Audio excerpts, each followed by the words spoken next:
वणीमध्ये आदिवासी विकास मंत्री प्राध्यापक डॉक्टर अशोक उईके यांचे प्रजासत्ताक दिनी भव्य स्वागत।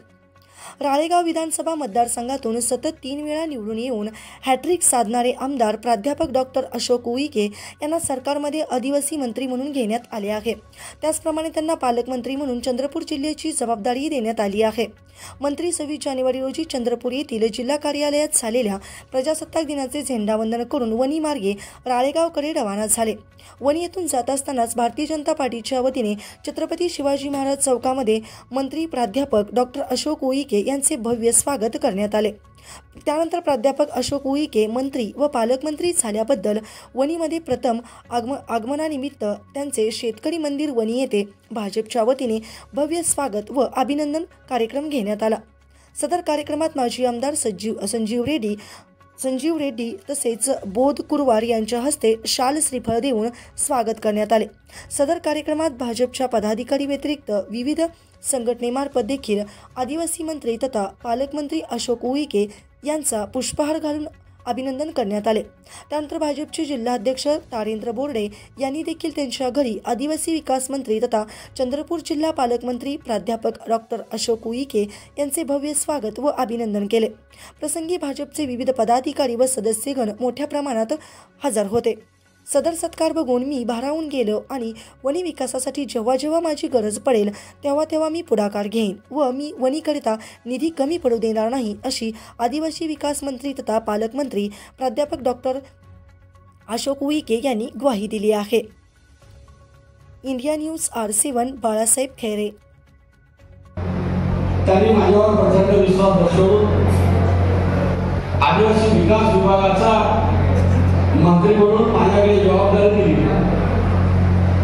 हे माझं स्वतःचं माझ्यासारख्या सर्वसाधारण कुटुंबातल्या व्यक्तीला एवढी मोठी संधी कुठल्याही प्रकारचं राजकीय वारस नाही, कुठल्याही प्रकारचा असा खूप मोठा विषय नाही, तरी महाराष्ट्राचे मुख्यमंत्री देवेंद्र फडणवीस यांनी माझ्यावर विश्वास दर्शवून मला या आदिवासी विभागाचा मंत्री म्हणून माझा जो सन्मान केला, माझ्या यवतमाळ जिल्ह्याचा सन्मान केला, माझ्या वणी विधानसभा मतदारसंघाच्या जनतेचा सन्मान केला, हा सन्मान मी सदैव कदापि त्यांच्या सन्मानार्थ त्यांच्याबद्दल कृतज्ञता व्यक्त करतो, मी कदापि विसरू शकत नाही। एक लक्षात ठेवा, हा सन्मान कसा दिला संजीव काही धंदा आहे का? काम करणाऱ्या व्यक्तीचा भारतीय जनता पार्टीमध्ये सन्मान होत असतो, बरोबर आहे का? भारतीय जनता पार्टीमध्ये जो काम करतो, जो मेहनत करतो, लक्षात ठेवा, काम करतो त्या माणसाचा सन्मान 100% होत असतो।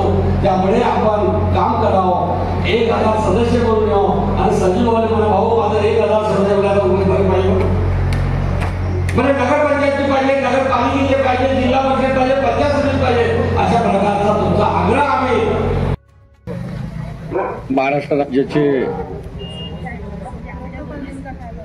मुख्यमंत्री देवेंद्र फडणवीस यांच्या नेतृत्वामध्ये आपल्या संपूर्ण महाराष्ट्रामध्ये घवघवीत यश प्राप्त झालं ना, भूतो न भविष्य अशा प्रकारचं कार्यकर्त्याच्या माध्यमातून, मेहनतीच्या माध्यमातून प्रचंड नियोजन करून लोकसभेच्या निवडणुकीमध्ये झालेली निराशाचं डबल वसुली करण्यासारखं काम माझ्या कार्यकर्त्यांनी केलं असल्यामुळे माझ्या कार्यकर्त्याचं मनापासून कौतुक करतो, अभिनंदन करतो। महाराष्ट्राचे मुख्यमंत्री देवेंद्र फडणवीस यांनी माझ्यावर प्रचंड विश्वास दर्शवून महाराष्ट्र राज्याचा आदिवासी विकास विभागाचा मंत्री बनवून माझ्यासारख्या सर्वसाधारण कुटुंबातल्या व्यक्तीवर कुठल्या प्रकारचा राजकीय वारसा नसताना किंवा वतनदार नसताना एक सर्वसाधारण कुटुंबातल्या काळपिंपरी या गावामध्ये जन्म झाल्यानंतर वर्ग 4 पर्यंत काळपिंपरीच्या शाळेमध्ये जिल्हा परिषदेच्या शाळेत शिक्षण झालं। त्यानंतर वर्ग 5व्या आदर्श हायस्कूल गोंसा या वसतिगृहामध्ये वर्ग 5 पासून तर वर्ग 10 पर्यंत माझं शिक्षण झालं। त्यानंतर 11वी 12वी ते BSc पर्यंत लोकमान्य टिळक महाविद्यालयामध्ये सर शिकवायला होते आम्हाला. असं संपूर्ण शिक्षण, जन्म आणि माझा विवाह माझ्या मेवणीसोबत म्हणजे अर्कीच्या मुलीसोबत झाला, म्हणजे ते खानल्याचे.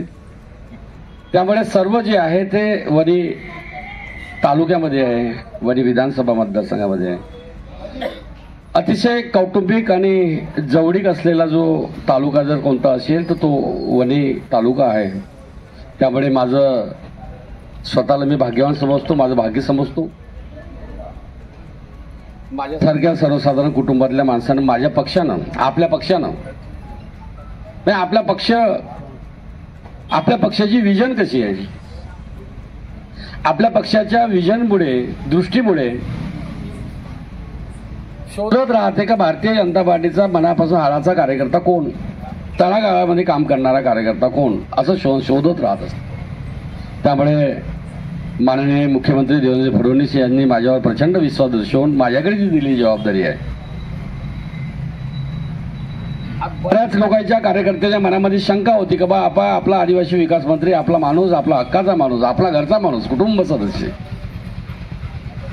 आपल्या गावचा जावई मुलगा हा पालकमंत्री होणार आहे, अशा मनात तुमच्या कल्पना होत्या. परंतु मित्रो, लक्षात ठेवा, यापेक्षाही काही मिळवायचं असेल, यापेक्षाही, तर घरातल्या घरात खेळणं काही चांगलं नाही. आतापर्यंत एका जिल्ह्यातलं राजकारण करू, आता तुमचा हक्काचा माणूस, निरगुडी नदीचा पाणी पेलेला माणूस, कुठलं पाणी पेलं, निरगुडी नदीचं पाणी पेलेला माणूस, या वणी तालुक्यातला जन्म झाला, शिक्षण झालं असा माणूस 2-2 जिल्ह्याचं नेतृत्व करते, हे तुमचं सर्वांचं भाग्य आहे. माझं भाग्य नाही, तुमचं भाग्य, तुम्ही निर्माण केलेलं कारण. वणीचा माणूस म्हणल्यानंतर कुठे फेकला तर कमी येत नाही. मला वणीच्या या मातीशी नाळ जुडलेली असल्यामुळे, या अतिशय चांगला कार्यकर्ता घडत असल्यामुळे, आपला वणी तालुक्यातला माणूस कुठेही जगात गेला ना क्रांतीच करते, कुठे गेला तर क्रांती करते, कुठेच कमी पडत नाही. आठवत असेल की 1991ला जिजामाता महाविद्यालय बुलढाणा येथे लेक्चरर म्हणून लागलो, सिनियर कॉलेजचा, आणि लेक्चरर म्हणून लागलो.